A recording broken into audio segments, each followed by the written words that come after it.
Ahí, por ejemplo, se ve mi pantalla en donde se ve el tema de la ley. Se ve bien.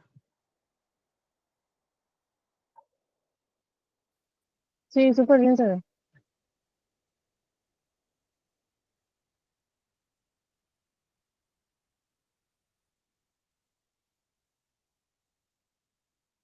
Y entonces yo voy a ir mostrando ciertas cositas acá y después voy a pasar a mi presentación.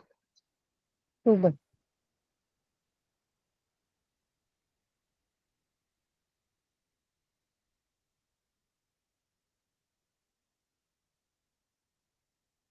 Vamos a esperar un ratito. Ok, sí, ahí de a poquito se están uniendo.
No sé si querés esperar más, dicen, cuando vos me digas nomás.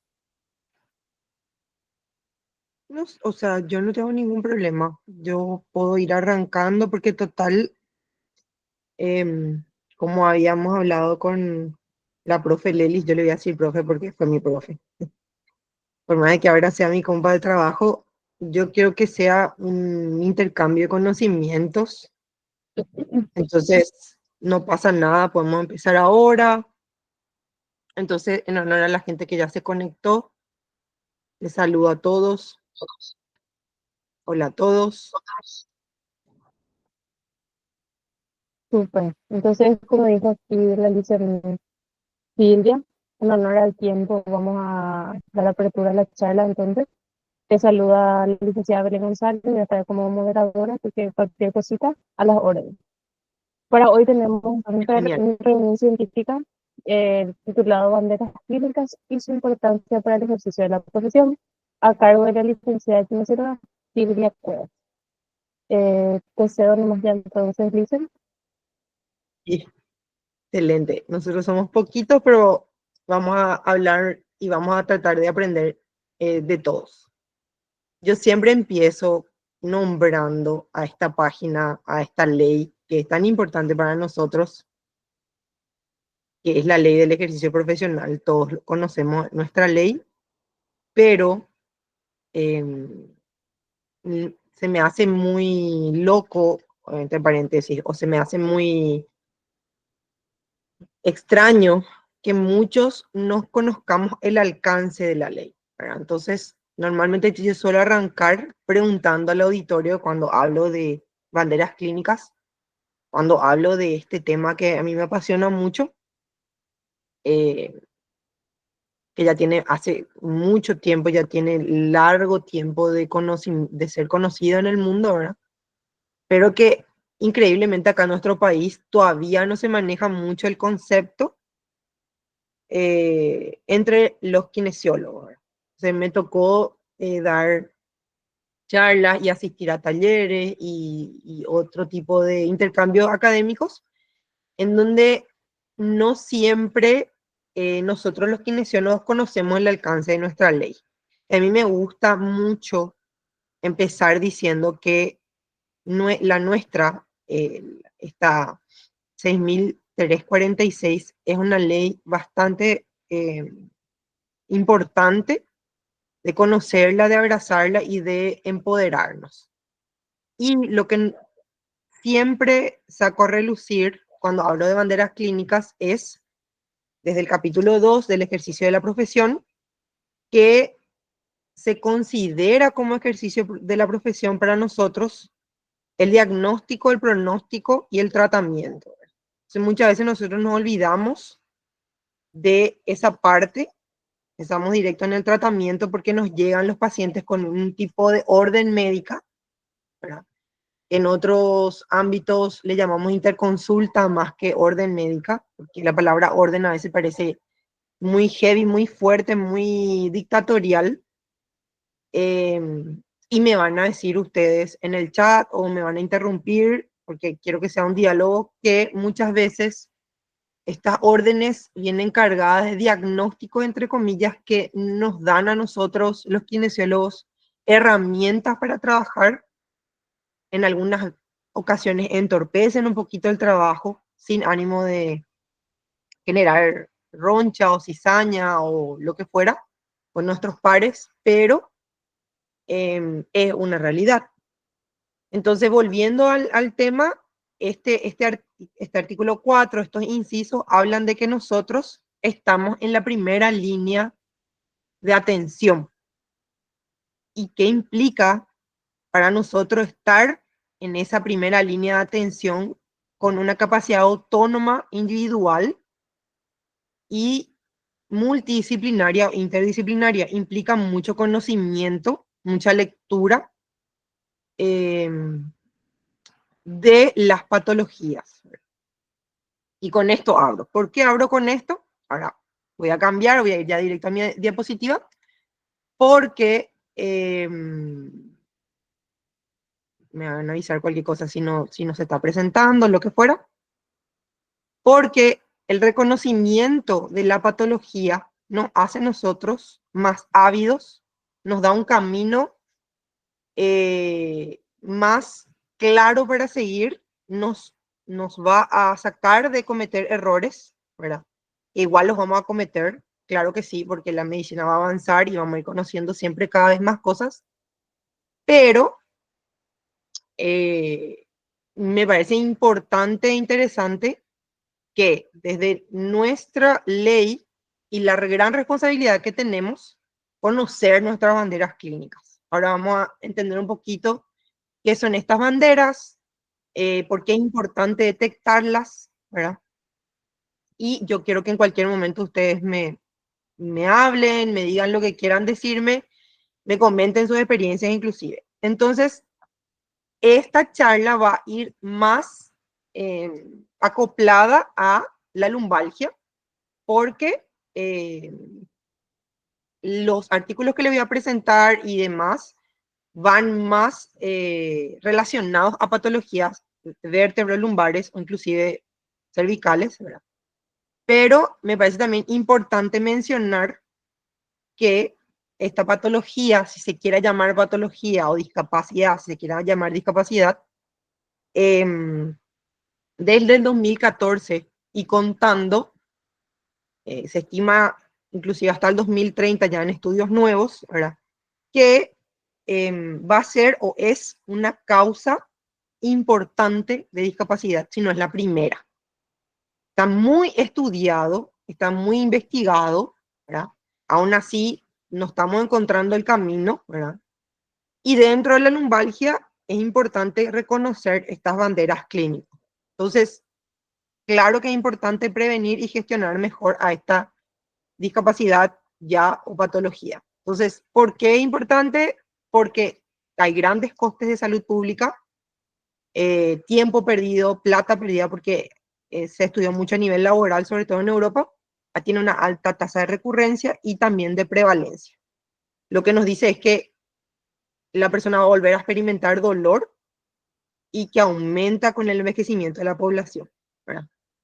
Y eso nos da a nosotros un norte de encontrar una intervención más efectiva. Pero para encontrar la intervención más efectiva, tenemos que conocer a la patología.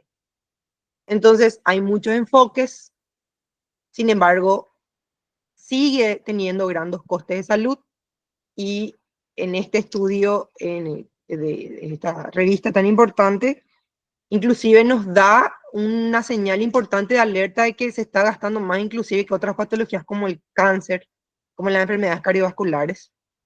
Este es del 2018, no es tan nuevo, hay otros más nuevos, pero quería ponerle este porque nos dice que tenemos que prestar atención, algo estamos haciendo mal.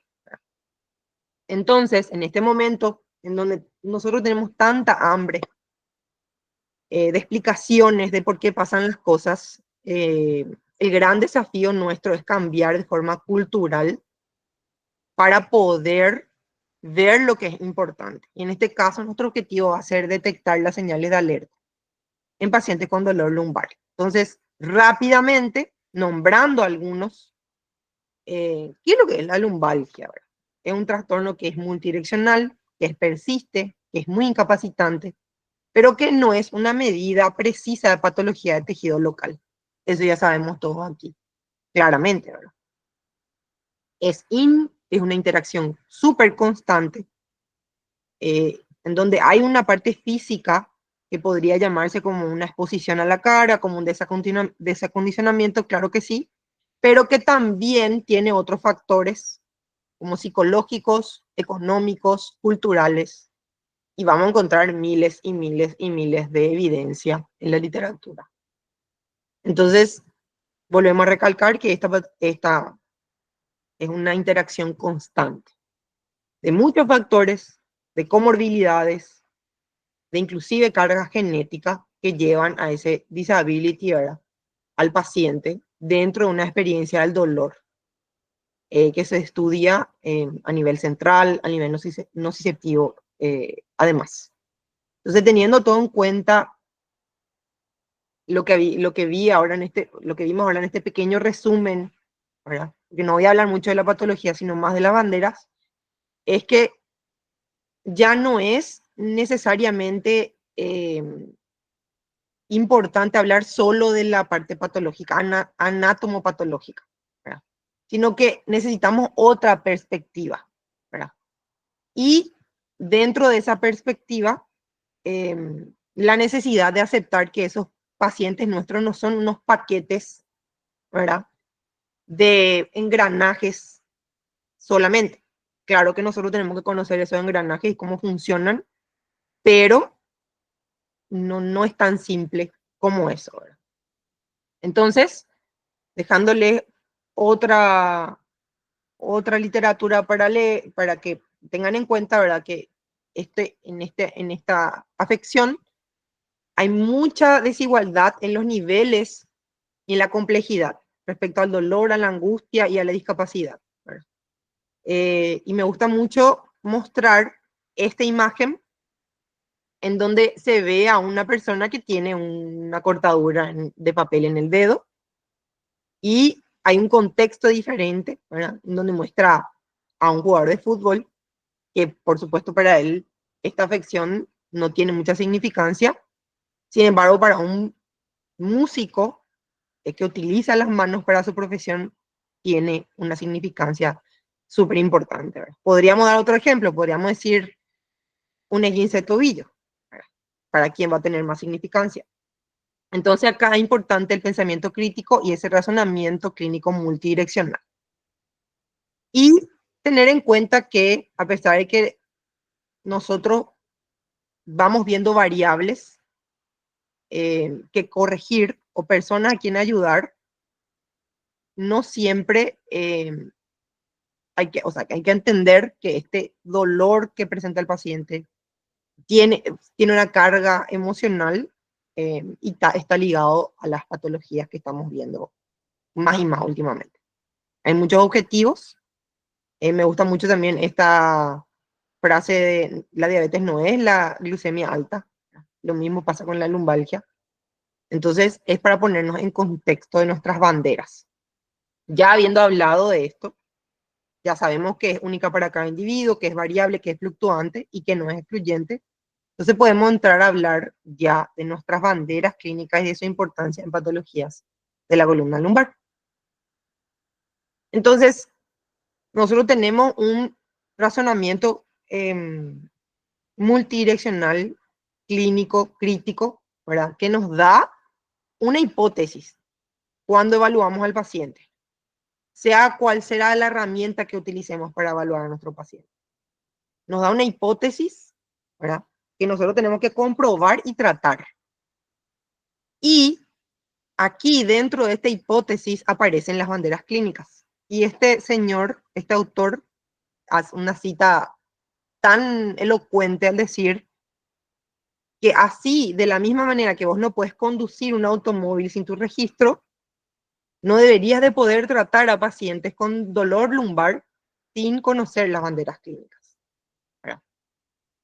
Entonces, esa hipótesis y dentro de esa evaluación van a aparecer estas red flags y otro tipo de banderas que vamos a ir conociendo a lo largo de esta charla, conversatorio, que como les dije al inicio, a lo mejor no conocíamos o sí conocíamos y no sabíamos que estaban descritas.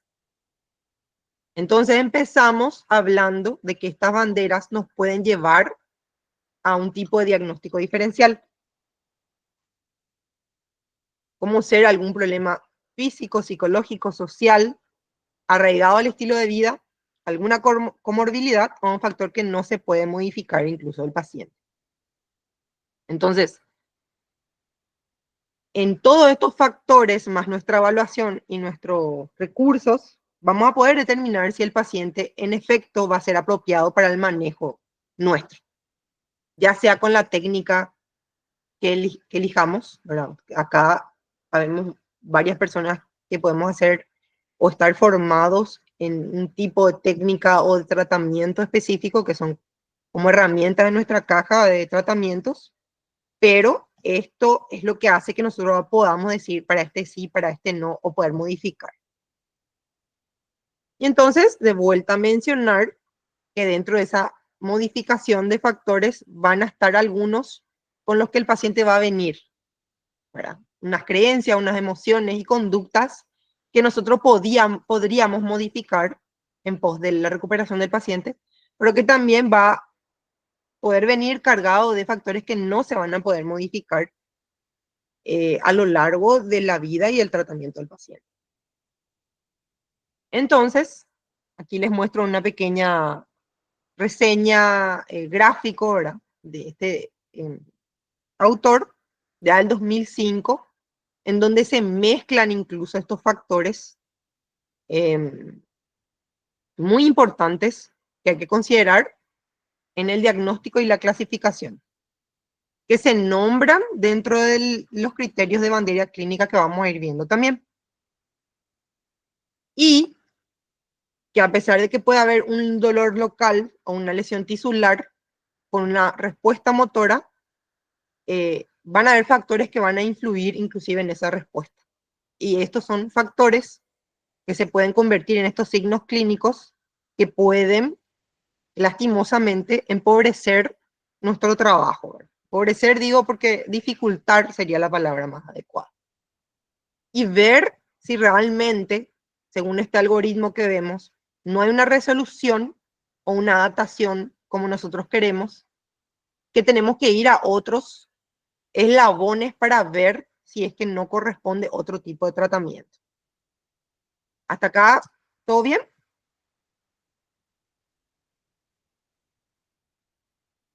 Puedo Pueden poner en escribir el al chat también si chat, quieren. levantar la mano. Entonces, continuando un poquito,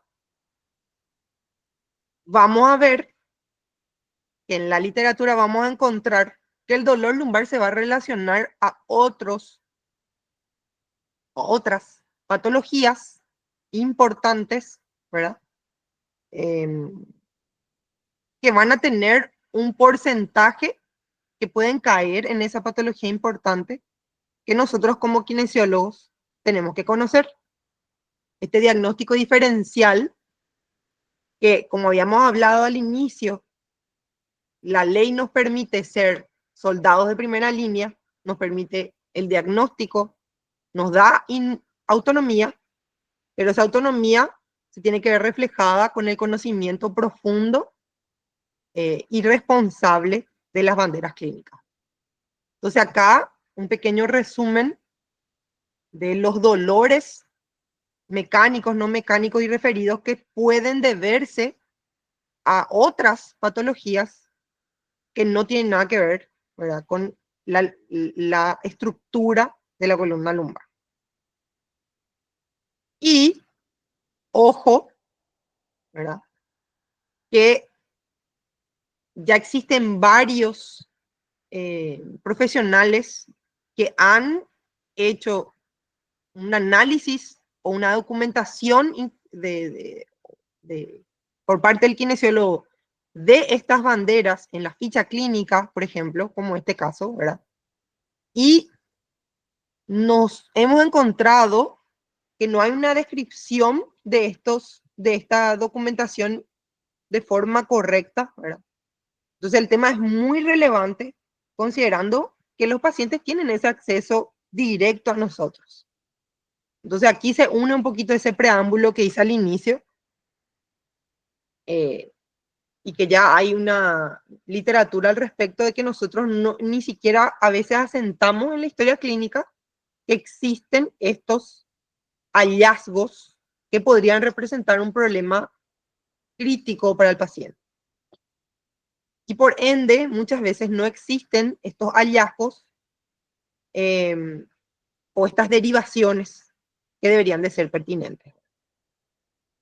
Aquí otro que es un poquito más nuevo, de la detección de señales de alerta en fisioterapia ortopédica. Hay un marco clínico en donde hay factores psicológicos que influyen y se asocian a la función física, guías de práctica clínica,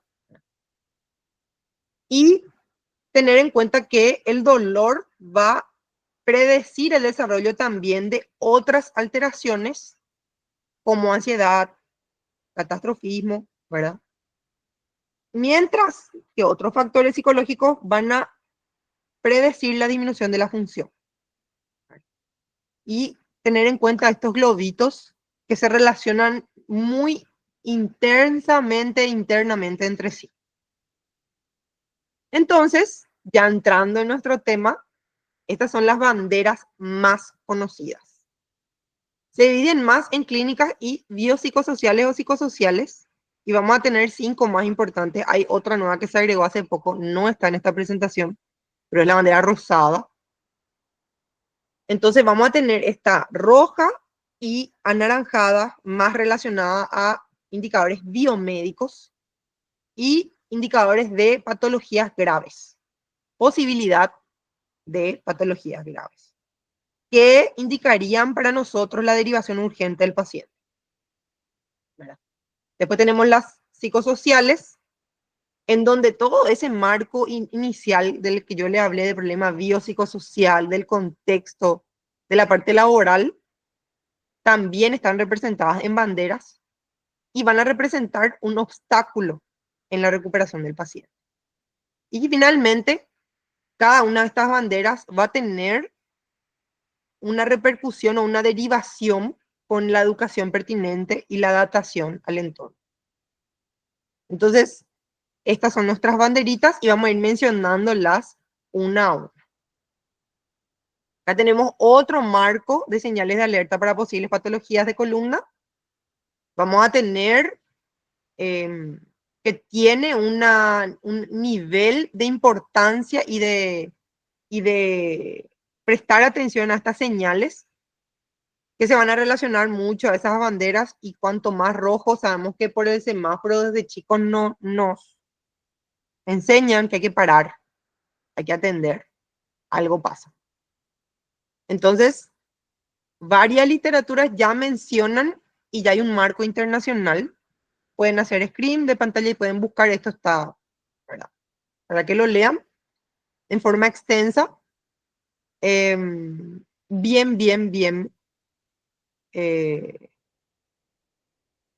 explicado. Por supuesto, vamos a encontrar dentro de esta literatura mencionada que existen elementos, ¿verdad?, en donde nosotros podemos ir y caminos por donde podemos ir para considerar mayor investigación o referir al profesional de salud, ¿verdad? Y vamos a ir viendo la bandera roja.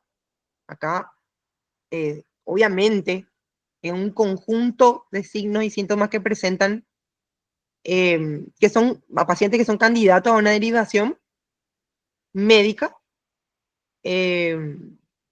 que no implica necesariamente que exista un problema grave de salud, pero que puede que sí.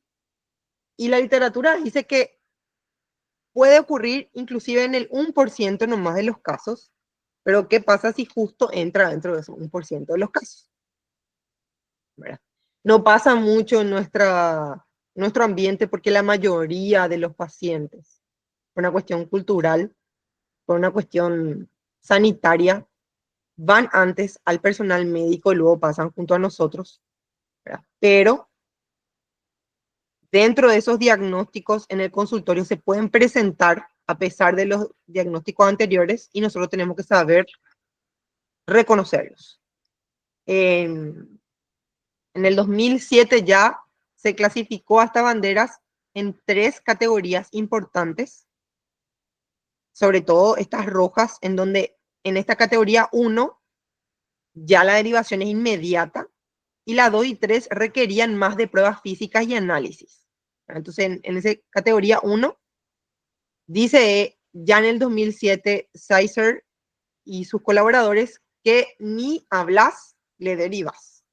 O sea, vamos a dar ejemplos, y estos son los ejemplos, están en inglés, lo siento, pero no quise cambiar cómo está en la publicación, pero obviamente la sangre en el esputo, la pérdida de conciencia, el déficit neurológico y otros déficits neurológicos importantes, ya sea de cualquier alteración, van a ser un factor que requiere una atención médica inmediata.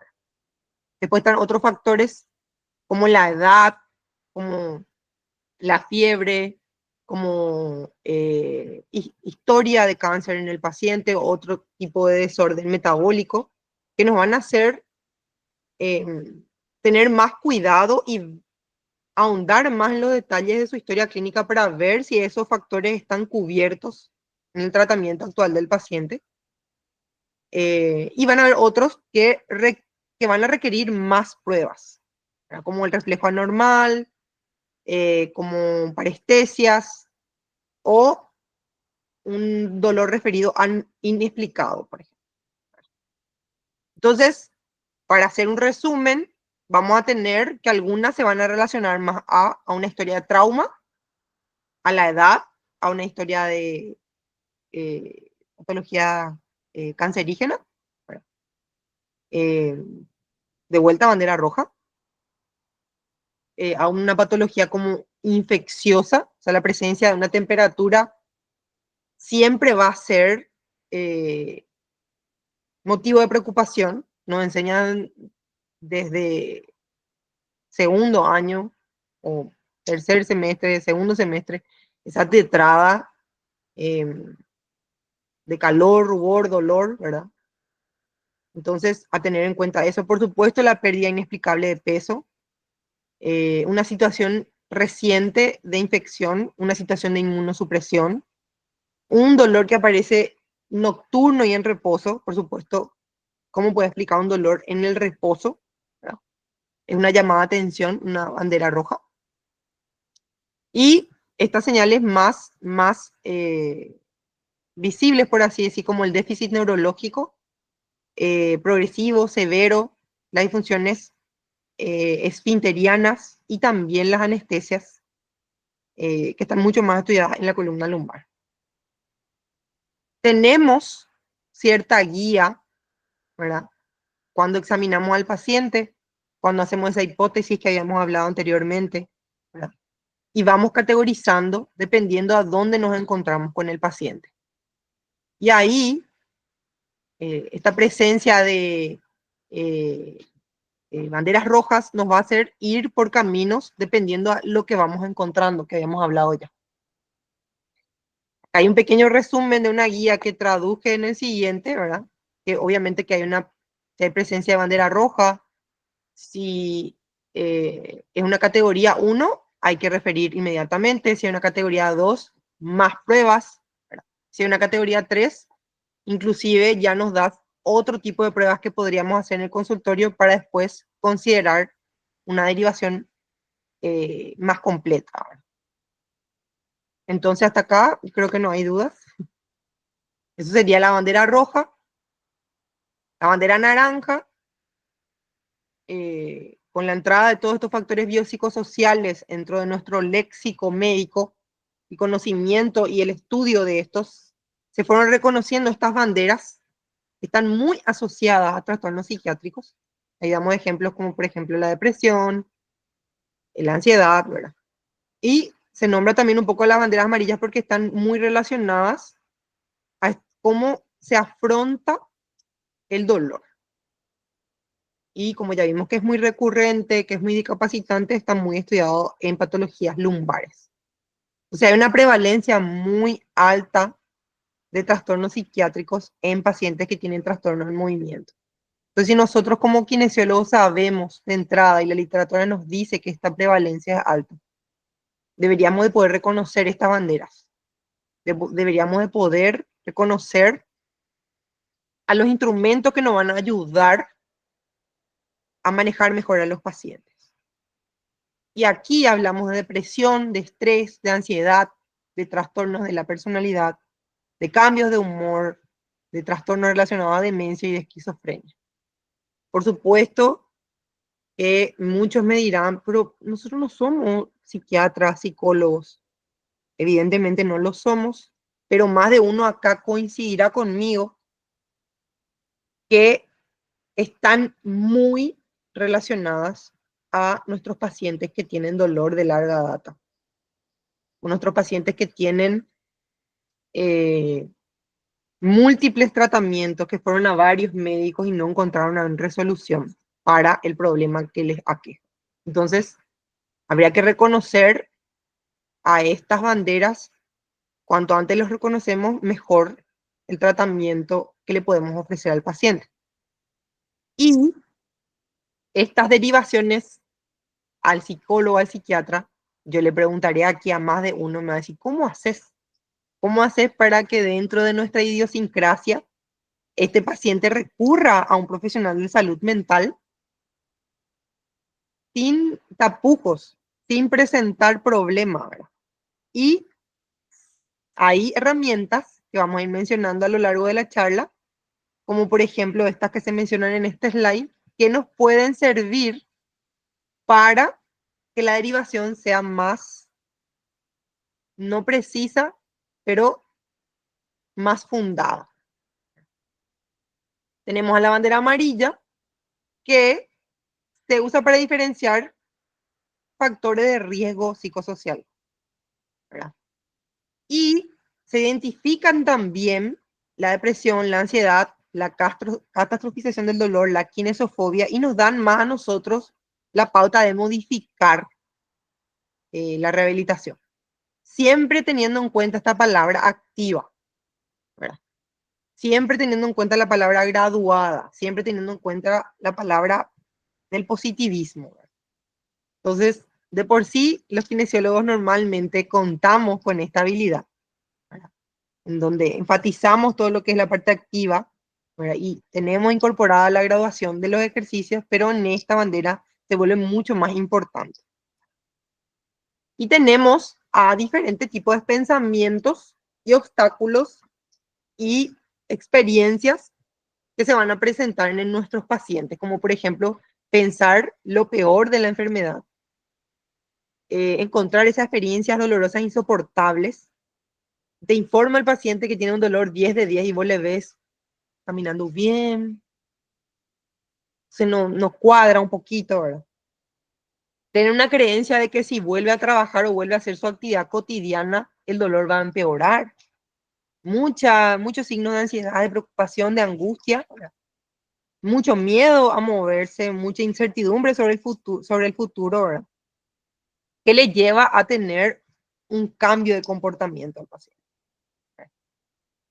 Y que le lleva inclusive a mostrar mucha pasividad en el proceso. Y nosotros sabemos como kinesiólogos que el trabajo, porcentaje muy alto, está en el paciente más que en el kinesiólogo, con excepción de algunos momentos. Entonces, de vuelta, haciendo un pequeño resumen, estas creencias, valoraciones, juicios, respuestas y comportamientos van a hacer de nosotros las banderas amarillas. Y de vuelta acá, mencionando un poco la literatura, hay estas guías prácticas para integrar y establecer un proceso más objetivo sobre cómo llevar al paciente, ¿verdad? Más adelante vamos a ver ejemplos, pero les recomiendo esta lectura sobre consideraciones a tener en cuenta que van a ser finalmente herramientas para nosotros, para el manejo de nuestros pacientes. Para llevar una rehabilitación estándar o inclusive una inmediata referencia a otro profesional de salud. Este corresponde a la literatura anterior. Hasta aquí pasamos a banderas clínicas, biomédicas y biopsicosociales. Y a partir de ahora, las dos que nos quedan son más relacionadas a lo laboral. Y acá nos presenta las banderas azules como percepciones sobre la relación del trabajo y la salud del paciente. Y aquí hay creencias sobre como que el trabajo puede ser muy oneroso, es sacrificado, muy fuerte ya, y que ese sea el que cause las lesiones. En algunos casos va a ser así, efectivamente, pero en otros no, ¿verdad? Y la creencia inclusive que compañeros, supervisores y otro personal no te apoya o te hace de menos o está en contra tuya. Entonces considera también una bandera azul. Y conste que esto, quiero hacer un paréntesis pequeño, está muy, muy estudiado por la relación que tiene la lumbalgia con la discapacidad, que todos sabemos que en otros países del primer mundo está muy relacionado a este reposo y a esta indemnización siquiera que puede conseguir una persona por el grado de discapacidad. Entonces, representa mucho coste, mucho dinero, entonces por ende está bastante estudiado. Y aquí hay un contexto que nos impide a nosotros la adaptación al entorno laboral del paciente, ¿verdad? Y aquí hay miedo, hay menos satisfacción, hay mala comunicación, ¿verdad? Hay una percepción sobre el entorno laboral, valga la redundancia. Entonces aquí va a llevarnos a tener una baja satisfacción, un enfoque complaciente, una mala comunicación, una percepción de estrés, ¿verdad? Que están incluidas en las banderas azules. Y pasamos a las negras, que aquí ya se habla estrictamente de las cuestiones más financieras y procedimentales de la parte laboral. Eh, Inclusive se menciona a los medios que pueden ser sensacionalistas, aislamiento social, desconexión del mundo laboral, y otras creencias del entorno que pueden influir en el paciente empleado en esta característica, ¿verdad? Y aquí un pequeño resumen de Flag System, de lo que hablamos anteriormente, ¿verdad? De ser unas patologías importantes que no deben de dejar de mencionarse, hacer otras que son totalmente relacionadas, inclusive la parte laboral, sabiendo que la lumbalgia afecta a personas de un rango etario de una capacidad laboral alta, ¿verdad? Entonces, para ir ya cerrando nuestro meollo, este enfoque de control del dolor, de normalizar la función, de centrar nuestro tratamiento en actividades valiosas de la vida diaria, ya sale un poquito de enfocarnos exclusivamente en la experiencia del dolor del paciente. Y más allá, ir en buscar una estrategia activa al cambio del comportamiento, dando esa validación y tranquilidad que se merece, ¿verdad? Y esto es enfoque conductual del libro. En la terapia práctica, nosotros vamos a tener que tener herramientas para minimizar la experiencia del dolor, estrategias para el cambio de comportamiento, ¿verdad? Teniendo en cuenta estos tres hitos de la cultura humana, ¿verdad? Que me encanta mencionar que varios profesores grandes que me han formado ya mencionaron en su momento, y yo copio y menciono también, ¿verdad? Que a pesar de que nosotros creemos lo contrario, no vamos a curar todas las enfermedades, no vamos a escapar completamente del dolor y indudablemente moriremos. Entonces este enfoque ayuda a normalizar la función, a centrarse en esas actividades y al control del dolor, ¿por qué no?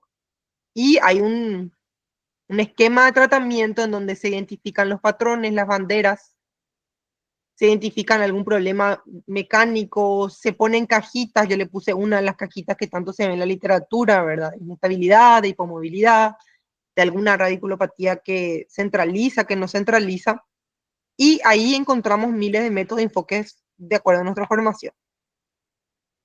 Pero, ¿qué es lo que vamos a hacer con este conocimiento de banderas? Finalmente, al reconocerlas, al tratarlas como tal, al final, el kinesiólogo lo que va a buscar es reanudar las actividades y el ejercicio, ¿verdad? Finalmente, buscar las intervenciones más efectivas va a corresponder a poder delimitar con anticipación estas banderas clínicas. Porque si yo ya sé que el paciente tiene algún signo de kinesiofobia, de catastrofización del dolor, yo tengo que modificar a partir del vamos para poder llegar a esta reanudación de actividades y normalizar las mismas y el ejercicio. Entonces, es muy importante incluir a la educación que va a respaldar a la autogestión del paciente, el cuidado, Y aquí entra el uso de medicación, de imágenes y de cirugía, que podemos hablar largo y tendido, y el enfoque y el marco biopsicosocial, que mucho ya se mencionó en esta pequeña charla, ¿verdad? Entonces, es importante el movimiento, como lo dice del 2016 ya, la guía, ¿verdad? Importante y su calidad en efectividad combinada con la educación y el ejercicio, ¿verdad? Incluir sí o sí esa actividad graduada, ese programa de ejercicios que va a apuntar a mejorar la función, por supuesto, ¿verdad? Pero aún así nos encontramos con que la evidencia y la práctica clínica no se correlacionan. Nosotros dejamos de reconocer a la bandera. Hay un uso muy limitado de tratamiento de primera línea que están muy recomendados y un uso excesivo de otros que no están recomendados o están en contra, básicamente, en la guía. Y esto va a llegar inclusive a un incremento en la incapacidad de la zona lumbar. Me gusta mencionar a este ensayo clínico que compararon 2 días de reposo con 2 semanas y se dieron cuenta que 2 días son tan efectivos como 2 semanas para agravar la situación, hablando mal y pronto. Entonces, la clave es el retorno temprano al trabajo, previniendo este síndrome de dolor crónico, el avance de la incapacidad. Esto no lo vamos a lograr solo, esto lo vamos a lograr única y exclusivamente con ese enfoque inter y multidisciplinar. ¿Verdad? De vuelta al trabajo. ¿Verdad? Acá les nombro, por ejemplo, la back school o la escuela de espalda y otros versus otros tratamientos. Igual hay más revisiones que hablan de otros tratamientos efectivos. No nos peleemos acá porque la verdad estamos tratando de encontrar herramientas que nos sirvan a todos. Les nombro uno, ¿verdad? Y otras herramientas como el cuestionario de Owestry que mide incapacidad y dolor. Después tenemos al Starback Screening Tool que tiene dentro de sus categorías un subgrupo que habla la parte biopsicosocial y puede determinar si el paciente tiene alguna bandera amarilla o naranjada. Y ya sea que elijamos una herramienta de medida uni o multidisciplinar, bueno, acá se nombran las uni, por ejemplo, es el de catastrofización, la de kinesofobia tampa, la autoeficiencia, ¿verdad? O otra multidisciplinar, como la de Orebro, por ejemplo, nos van a dar un detalle, ¿verdad? Nos van a dar una idea de qué es lo que está pasando con el paciente, ¿verdad? Ahí, bueno, les menciono a Orebro, ¿verdad? Otra opción atractiva para detección, ¿verdad? Por tanto, es muy importante el seguimiento de estos resultados, ¿verdad?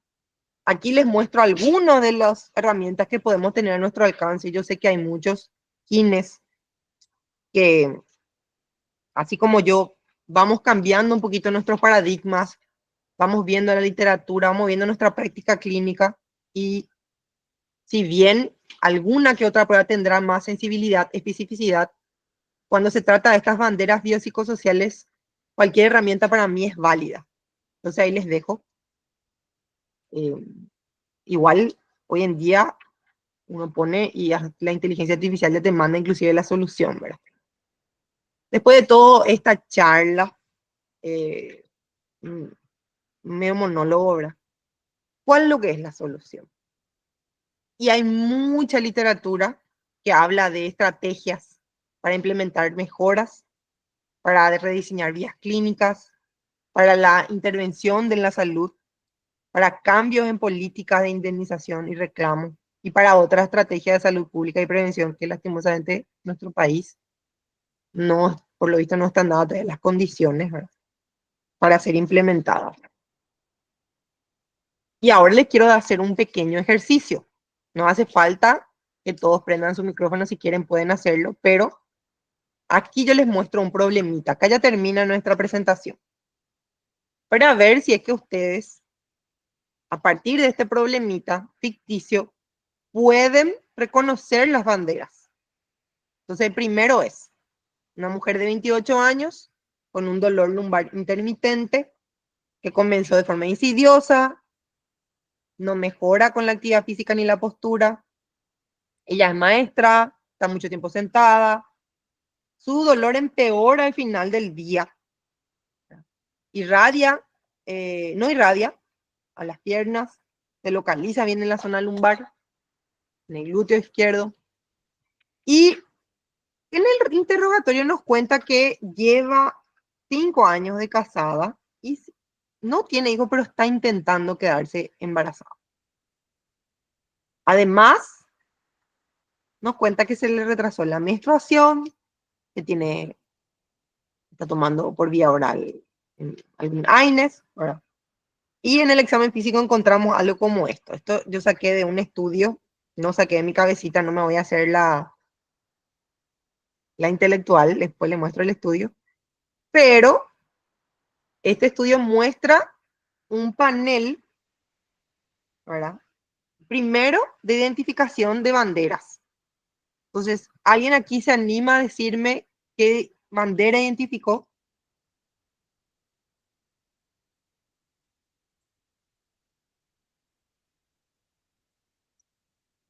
Nadie se anima, no hay ninguna bandera importante que me llame la atención. Este paciente yo lo trataría sin ningún problema o pararía la pelota, pararía en el semáforo, preguntaría más cosas. Ahí dice alguien, bandera naranja, por ejemplo. Podría ser. Bandera amarilla, podría ser. El estrés podría estar presente, por supuesto que sí, ¿verdad? Pero no les llama la atención esta, está intentando quedarse Hola, embarazada. Sí, quiero argumentar algo, es que tiene dolor a las noches y en reposo. y, y eso era una bandera roja, ¿verdad? ¿Por qué duele en reposo? ¿Por qué puede doler a la noche en reposo? El dolor nocturno es un signo de interrogación grande de nosotros los profesionales de salud. Pero en fin, aquí también, sea fuera lo normal, sí, exacto, sí, sí, sí. Entonces, nosotros deberíamos de decirle a esta persona, ¿o qué deberíamos hacer? ¿Le ponemos algún agente físico? ¿Calor profundo? ¿Le hacemos algún tipo de terapia manual? ¿Qué hacemos? Mm, Y ahondamos más, Primero podríamos descartar un posible embarazo antes de proceder a todo lo otro. claro. Y por la zona y la localización podría inclusive ser una complicación o un embarazo atípico. Entonces, hay tantas interrogantes y tantos signos presentes que podemos pasar, claro, hay que descartar el embarazo, que podemos pasar de largo y finalmente producir un daño más importante al paciente. Entonces, nos da este ejercicio, les dio a los profesionales, porque fue una encuesta, una cajita de ¿qué hago? ¿Verdad? Reposo, leo que repose, le doy el ejercicio de resistencia, le hago una radiografía, le remito al médico, le hago una tracción, ¿verdad? Y fueron marcando. Ustedes pueden hacer el ejercicio mental de qué harían ustedes. Les voy a dar otro ejemplo. Un hombre de 42 años, con dolor lumbar en las últimas 8 semanas, ¿verdad? Él empezó a renovar su cocina y empezó el dolor ahí y fue aumentando. Y él trabaja preparando hogares, pero también trabaja en Ferrex, ¿verdad? No mejora el dolor. Él estaba haciendo reposo, se acuesta, no mejora. Siente durísima la espalda, ese que te dice, no me puedo mover, evita agacharse, evita moverse debido al dolor. Vos no le puedes tocar, ¿verdad? Tan duro que está. Y el historial social revela que lastimosamente el hijo eh, ha fallecido. No duerme bien, falta el trabajo, no quiere hablar, de cómo está la situación, ¿verdad? Evita hablar de eso. Niega estar tomando algún medicamento. Estos son signos vitales. Y no hay tanta presencia de pruebas funcionales positivas. Pero sí, la flexión es casi imposible, ¿verdad? La lumbalgia no nos deja estar. Acá hay presencia de banderas, chicos. Sí, no. ¿Qué les parece? Naranja, por supuesto. ¿Creen ustedes que va a estar relacionado a lo que nos contó el dolor lumbar? ¿Sí o no? Por supuesto que sí. Y si va a estar relacionado, ¿nuestra intervención única tendrá la solución? No necesariamente. Entonces, aquí hay muchas aristas y uno más para terminar. Un hombre de 50 años empezó a ayudarle a su hijo a reformar la casa. No es que levantó objetos pesados, la verdad.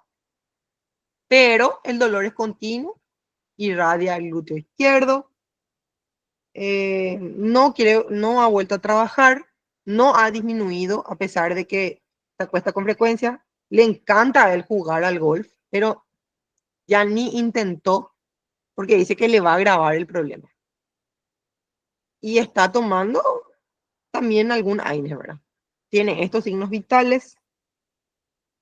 Eh, pero al hacer otro tipo de pruebas y preguntarle, no está dispuesto a cooperar, a levantar y considera que su propio control del dolor es bajo y no confía poder controlar. ¿Qué piensan? ¿Hay o no? Seguro que me van a decir que sí.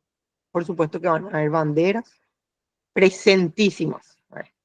Como la kinesiofobia o la catastrofización del dolor. Entonces, hay que tener en cuenta que está muy estudiado este manejo de señales de alerta, varios estudios, y estas recomendaciones que nos dan este pequeño estudio que yo les mencioné, de ahí es donde saqué los 3 ejemplos importantes, es que hay ejemplos de comunicación centrada en el paciente, en el proceso, ¿verdad? Como por ejemplo, eh, decirle que se hacen las preguntas para ayudar a encontrar el tratamiento adecuado, decirle que cuanto más sepamos sobre la afección, más eficazmente vamos a poder seleccionar y diseñar un plan de tratamiento, que mejora esta experiencia personal el hecho de que comprenda su patología. Otras como por ejemplo, no quieren tanto responder las preguntas o hacer los cuestionarios o las escalas, nosotros siempre responder con un gracias, ¿verdad? A validar el dolor en cuanto a la afectación que tiene diferentes maneras, la angustia que puede sentir el paciente, y reafianzar discutiendo estas opciones de referencia como que como oficio esperamos que esto pueda ayudarle a alcanzar sus objetivos en la fisioterapia y que otros profesionales pueden aumentar la posibilidad del alcance de sus objetivos también. Entonces me gustó mucho este texto o esta literatura porque te da algunas herramientas verbales inclusive de cómo manejar. Muchas veces tenemos que traducir en guaraní esto, ¿verdad? Sobre todo a mí que estoy en el hospital de clínica y sé que también a muchos de ustedes en donde trabajan. Podemos discutir opciones de tratamiento y opciones de referencia inclusive. Les dejo ahí otras consideraciones a tener en cuenta de cómo manejarlo en forma verbal con el paciente, ¿verdad? Y para terminar, no menos importante, mencionar que nosotros necesitamos reconocer que mucho de lo que se hace para el dolor lumbar es innecesario, inefectivo, inclusive no es beneficioso y podemos hacer que el problema empeore. Yo lastimosamente no tengo una receta de cocina ni la palabra con todo lo que ya aprendí de mis maestros, ¿verdad?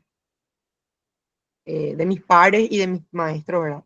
Con respecto a cómo llevar a las patologías lumbares y la patología de columna, pero estas herramientas nos acercan más a la resolución del problema de lo que nosotros creemos. Entonces, el mayor challenge que tenemos es dejar de usar esas prácticas maliciosas y ofrecerle al paciente cosas efectivas y que estén en su presupuesto para esta patología de dolor lumbar.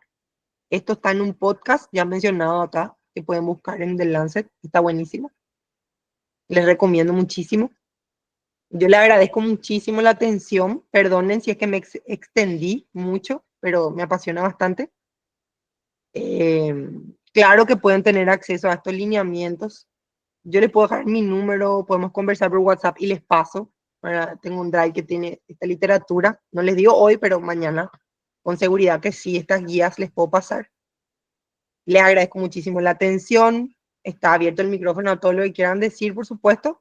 Y les voy a invitar, este está recién salido del horno, a un curso que estamos organizando sobre lesiones de la extremidad superior. Van a estar invitados muchos profesionales muy competentes del área. Y como socios de la asociación hay un descuento.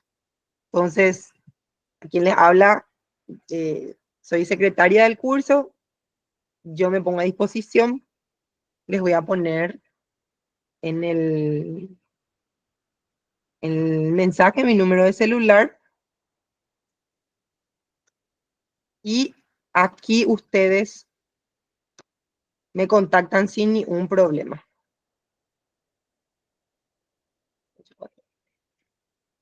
Dice Vanessa, ¿podríamos tener acceso a algunos lineamientos? Sí, por supuesto. Todo lo que yo les menciono en estas charlas está casi el 90% de acceso total open, ¿verdad? En los diferentes enlaces que nosotros tenemos para leer estos documentos, pero hay algunos que con alguna trampita los pude descargar y también traducir. Me mandan un mensajito a ese número y yo voy a ver para mandarles el link de mi Drive sin ningún problema. ¿Alguna cosa que quieran mencionar?